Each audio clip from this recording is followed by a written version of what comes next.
Well, I'm listening to about 10 minutes through part A of this set of recordings. It occurs to me strongly that I, of course, don't do the visualization of the chakras very much.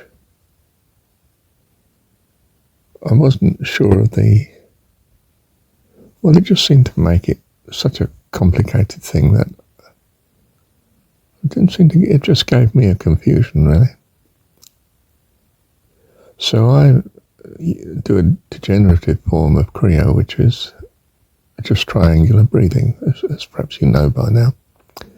Breathe into the count of, I'm doing it typically 6 or count of 7.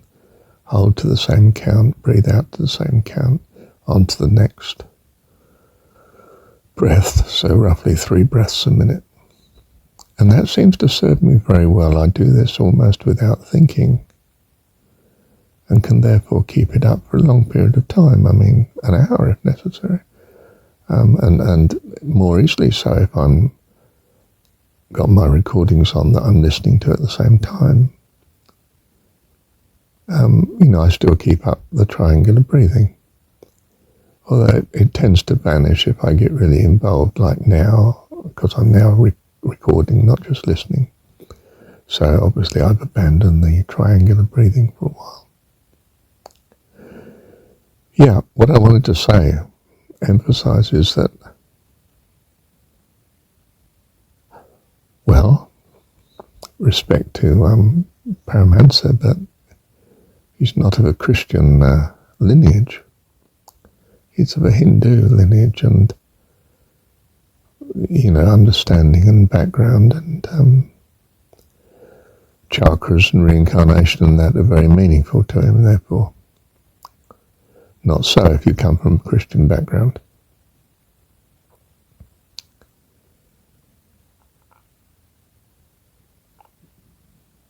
I don't want to crowd my mind with a visualization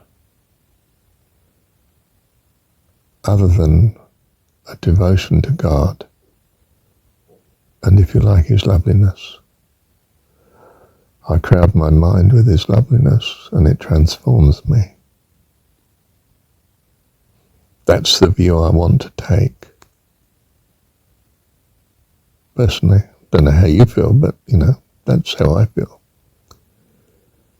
And so, yes, I do the triangular breathing, but if anything, I'm wanting to be thinking of Him in some way, not some chakra thing, or to me that's almost worldly.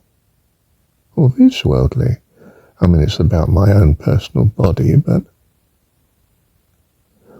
you see, I'm not longing for some Kundalini type power to spring from, the base of the spine and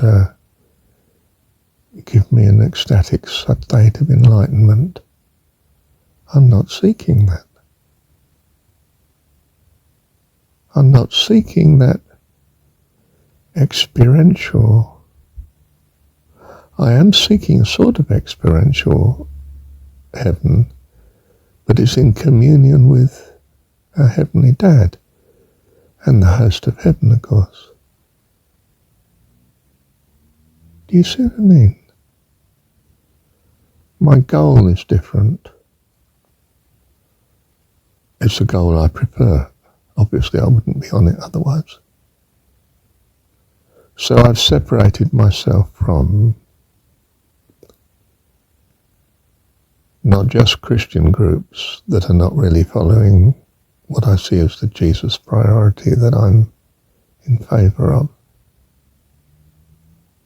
devoted to.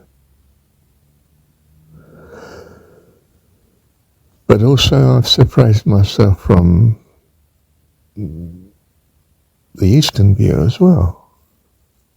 Another religion that's got its own problems, which keep it from God. And it does, the vast bulk of religious followers are not transcendent. They're not in heaven. They're not in glory. They're not in communion with God. They're followers of the religion, yes. and more or less faithful followers of the religion. But the religion is corrupted.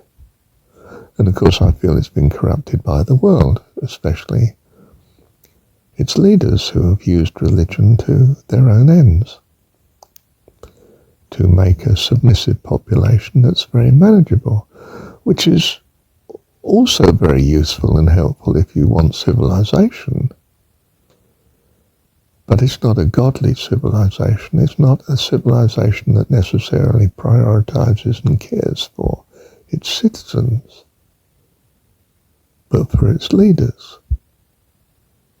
And of course they get it hopelessly wrong, and the strife and competition at the top is so fierce that life is hell for the leaders as well as the followers. I mean, separation from the vine is all bad, it's death.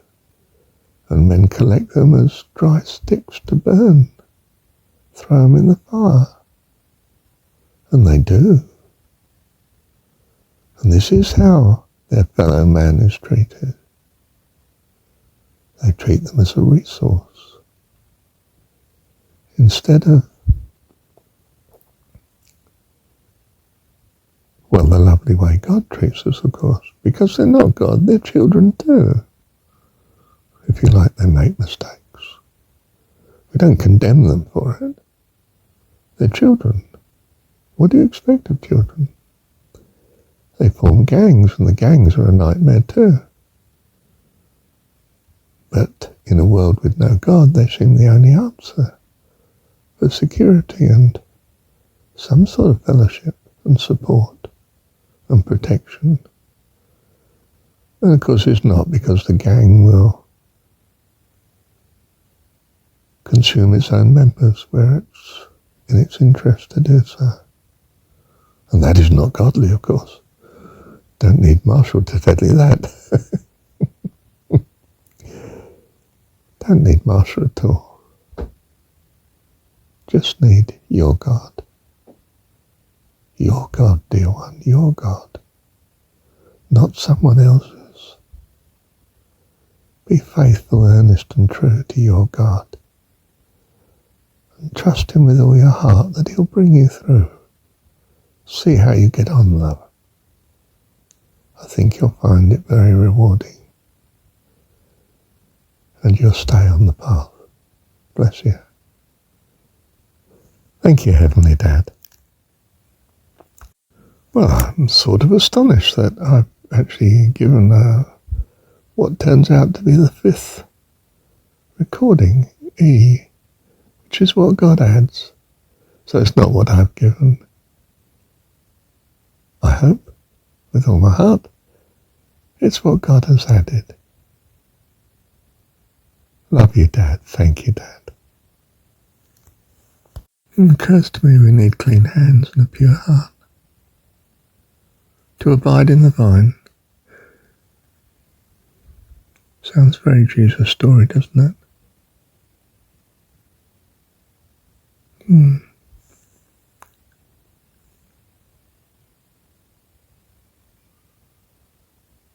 I must admit I am impressed. I mean, at the Jesus story. Do want to get devoted to it. But I